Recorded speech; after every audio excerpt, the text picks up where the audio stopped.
are back. This is 8.5, basic statistics, hypothesis testing, chi-square test for variance or standard deviations. So let's take a look.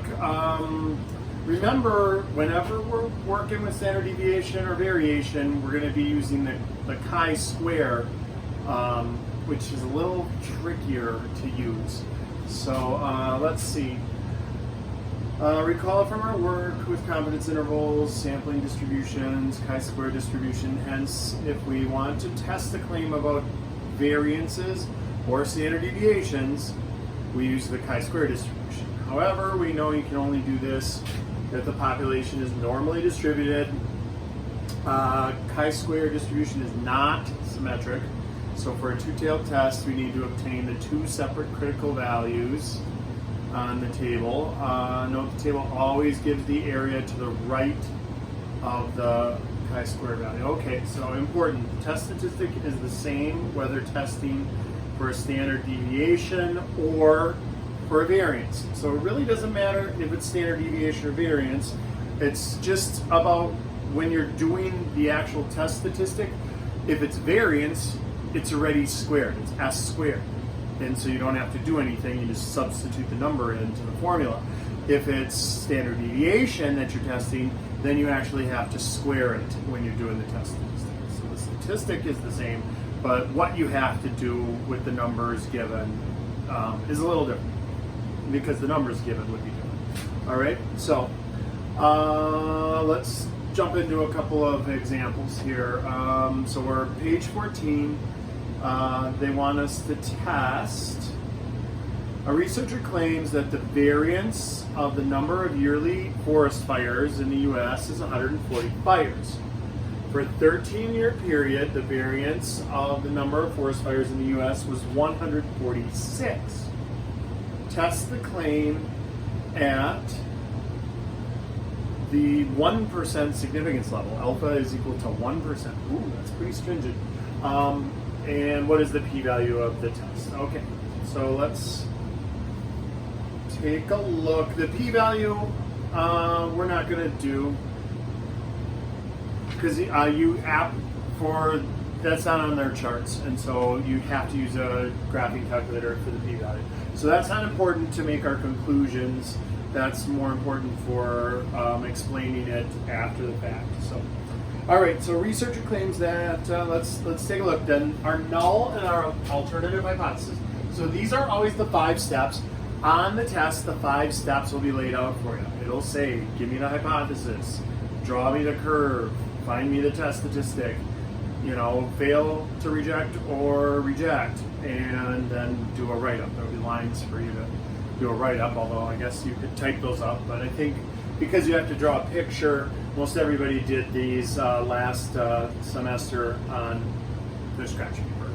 So, but if you want to do parts of it, type it into Blackboard, that's fine. All right, so let's take a look. We got the null and the alternative hypothesis, and this one is a little tricky. The variance is equal to 140, or the variance is not equal to 140. It's always going to be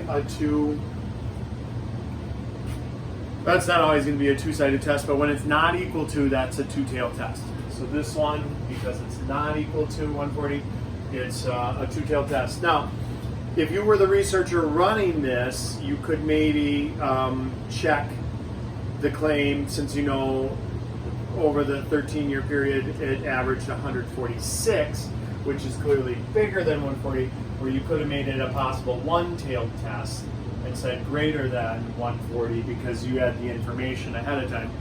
But the researcher claimed they were 140, so it's either 140 or not 140 on how this one is written. All right? Okay, so this is a little trickier because you're doing it's a skewed curve, and they want 1%, and it's a two-tailed test. When which means this is 0.5, half of a percent. And this is half of a percent. And that means, let's see, n was equal to 13. And so degrees of freedom would be 13 minus 1, or 12. So we're looking at 12 degrees of freedom. And now what you look up is also a little tricky. So you're going to want to look up 0.0005 and 99.5. But that's actually going to be 0.995. So that's what we're going to look up on our chart. So let's take a look. Because the middle 99% leaves a half a percent on each side. Since it's a two-tailed test, that means we look up. So we go to table G, the chi-square distribution, all right? And across the top here we have 0.995.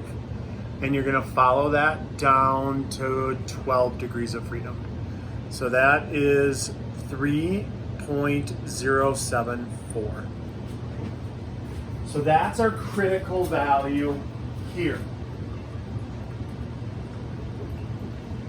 That's another kind of tricky part about this. 7.4. In a standard normal curve, draw it up here. Here's a standard normal curve. We've got 0, and then it's like -1, -2, -3 standard deviations away, and +1, +2, +3 standard deviations away, and 0 in the middle. That's a normal, standard normal Z distribution, all right? It goes negative and positive, and 0 is dead center.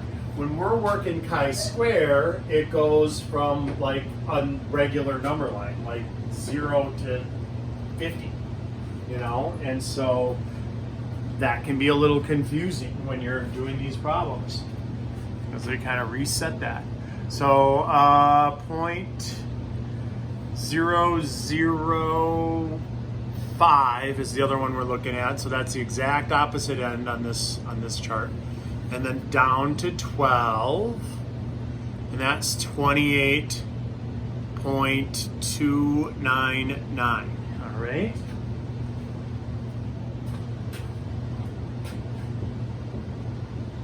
So that's our other critical value. Now, that is a chi-square statistic. Both of those are chi-square statistics. It's just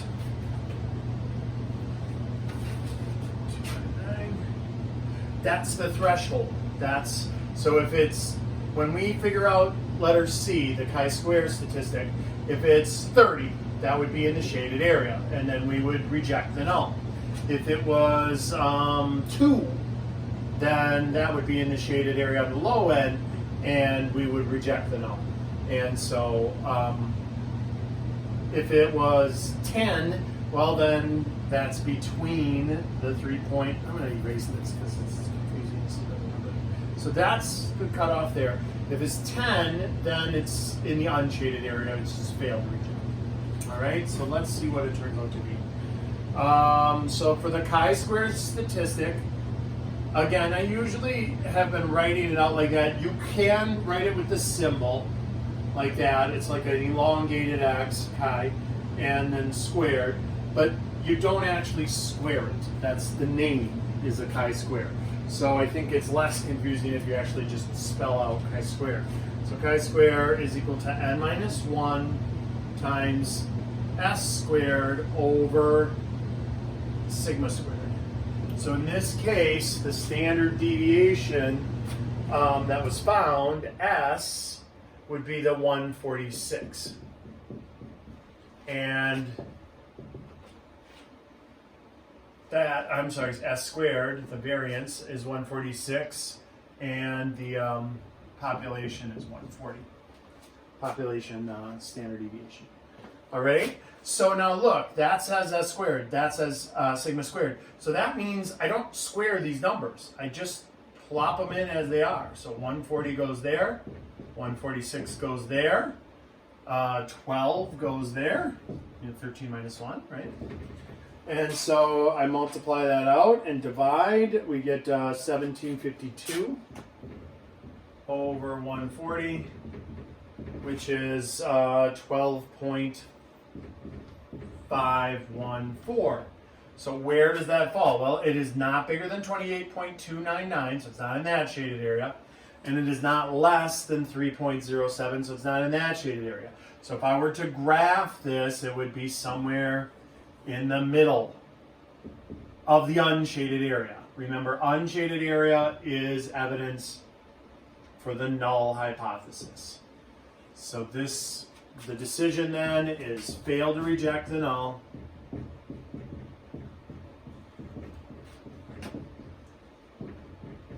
At the 1% significance level.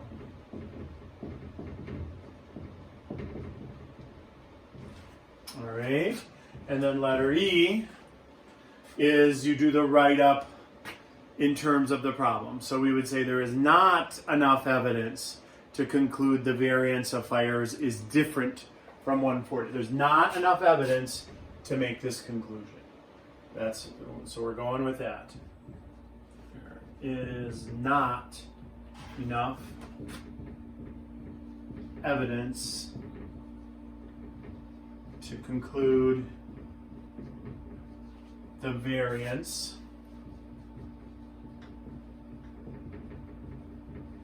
is different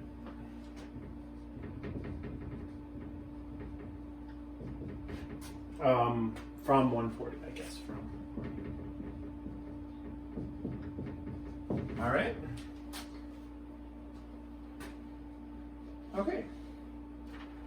So a little trickier. It is a little trickier. It is still the 5 steps, which a lot of people, and I'm going to be grading those individually. So it's just like a 2, 4, 6, 8, 10 point problem. You would get, let's say you get this right, and you get this right. You have your critical values marked correctly, but then you make a mistake on this. You accidentally square the numbers, and you get a ridiculously large number here, 144, and then so you put it in the shaded area. Well, you'd lose the 2 points for that, but then I'm going to grade it off of your incorrect thing. So then you would reject the null, and based on your incorrect answer there, so you'd still get credit for that. And then you'd write up saying there's enough evidence to show that it's not 140, and you'd still get credit for that. So I'm gonna grade it. If you mess up on one of the parts, it's not the end of the world. As long as you know what you're doing in general, you're still gonna get most of the points for the problem. All right. Okay, so let's look at, that was the bottom page 14. Let's go to page 15. This is another one. Oh, this is an interesting problem. So this is a very realistic problem. I like realistic ones. So I claim an herbal supplement of sage every day makes a person more accurate and more consistent at work. All right. To test the claim, I find a sample of 20 workers in a factory, give them the supplement. After 2 weeks on the supplement, I find they have an average number. So average number of assembly errors of 4 per day. So since they went average number, that's going to be on their accuracy. So that's going to be the mean. The accuracy is asking about the mean. With standard deviation of 1.1 errors. All right, so that's on the 20 sample, the sample of 20. The average worker in the plan has a mean of 4.3 assembly errors per day and a standard deviation of 1.3 errors. Assume the population is normally distributed. Use the p-values for the test. And again, I'm not going to ever require you to do the p-values because those are not on our charts. That's if you have a graphing calculator. All right. Okay, so let's take a look then. Is there evidence to support the claim that taking sage supplements makes workers more accurate? at a 5% level. So accuracy, that's going to be a test on the mean. So we're going to go back and do, we're going to get to use a normal curve, but not a z distribution, right? Let me see. Hold on. Do we have? Oh no, we can use z. Never mind. We can use z because they gave us the population standard deviation, and they said it was close to normal. It's just the sample size was small. That's what initially threw me off. If it was a sample greater than 30, then you wouldn't have to worry about telling me it's normal. But they did say it was normal, and we do have 1.3 for the population standard deviation. So those are the two things we need. So we get to use a z statistic. So let's see. The null hypothesis is it didn't work. So the mean is still just 4.3, the same as if you didn't take the supplement. All right. The alternative hypothesis is you're more accurate, so less mistakes. So less than 4.3. All right. We get to do a normal curve. We're doing a z distribution. Critical value, we look that up. You probably already have that committed to memory by this point. After doing all the homework problems and everything, that's negative 1.645. That's off of the chart, off the table. C is find z, that's x bar minus mu over sigma divided by the square root of n. Now, we do have all of these things.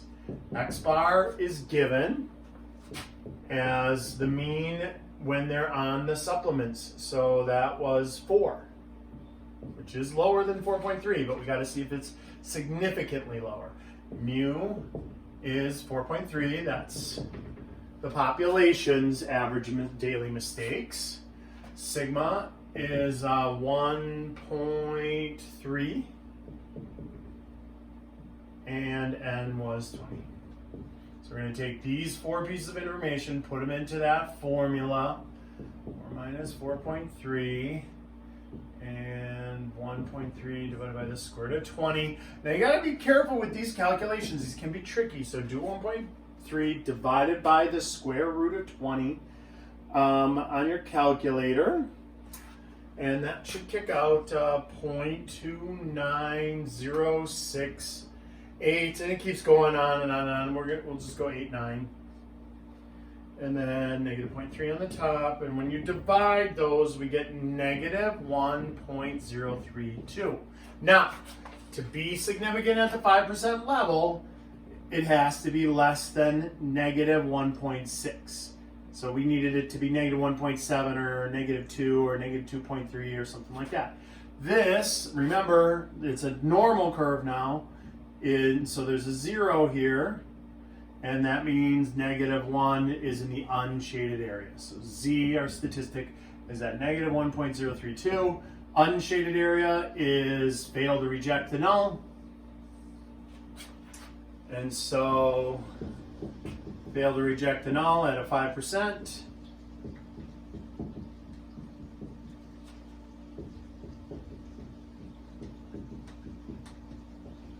Significance level. And then that means that letter E, there is not enough evidence to conclude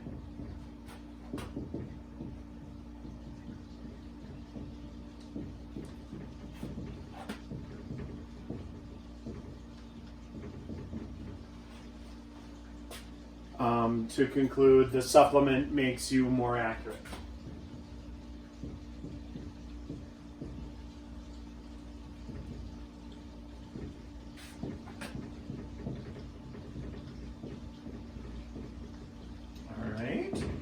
So the next part, it says, is there evidence to support the claim taking sage supplements makes the worker more consistent? So consistency, we're talking about standard deviations. So now we're going to compare standard deviations. And so we're going to get to do this basically the exact same setup here, except we don't get to use our standard normal curve. We're going to have to use the chi-squared. All right, so let's do that. So the null and the alternative. The null hypothesis here is the standard deviation is 1.3, and the alternative, more consistency means less variation, right? Less, so a smaller standard deviation. So the standard deviation is less than 1.3. So this actually makes things a lot easier because now it's a one-tailed test. So when we look up a one-tailed test, when it's skewed like this, it's a little easier. Just a tiny bit easier. All right, and so this is at the 5% level, but then we're actually going to look up on our chi-square the 90. We want the shaded area, and it's always the shaded to the right is what the chi-square gives you. So we actually look up the 0.95. And at how many degrees of freedom? 19 degrees of freedom, right? Because there's 20 pieces of data, so 19 degrees of freedom. All right, so let me grab that chart for you, and we'll take a look at that. So on the chi-square, we go to 0.95, and then we go down to 19 degrees of freedom. And there we are at 10.117. So that's our critical value.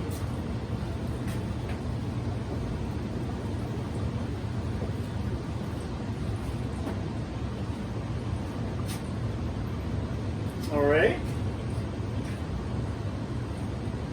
And the reason I said that was easier, one-tailed tests are easier. I mean, it's still a little complicated because you don't get to use 0.05. You have to use the complement when you're using the chi-square distribution. But we didn't have to split it into two and add it on to the remainder, like the middle part. So it was easier than a two-tailed test. So let's see, letter C, find your chi-square.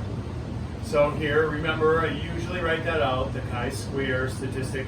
That's what it would look like if you use the shorthand. All right, and so that is n minus 1 times s squared over sigma squared. So this time, unlike the last one that we did, we actually have to square these because this is not sigma squared. This is just sigma. And so we got 19 times, what was the other one, 1.1? So for our sample, S, the standard deviation was 1.1, but for the population, it was 1.3. So we have to see if it's significantly different. I know they're different. People look at it all the time, they're like, yeah, it's less. So it changed it. You got to remember, didn't change it significantly at the 5% level. I get that it changed it, but did it change it enough to be significant at the 5% level? That is the question we are answering.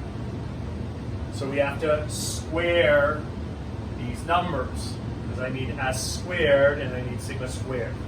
And so that is another confusing part of the problem. All right, so on the top we get 22.99. The bottom we get 1.69, and then we divide that to get a chi-square of 13.6036. Remember, these are negatives. This is like 0 to 150 or whatever, and so it's like a normal number line. So 13 is not in the shaded area. So that's a fail to reject.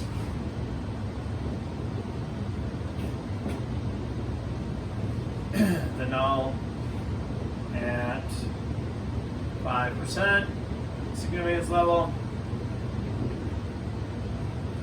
And so what does that mean? That means there is not enough evidence to conclude the supplement makes you more consistent.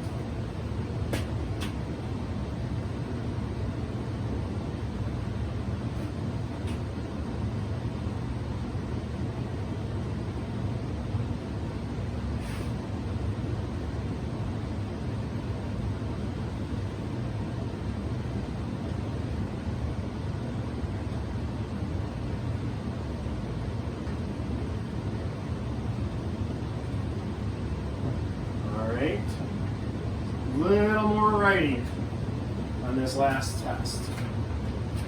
Okay, cool. The next video will be 8.6.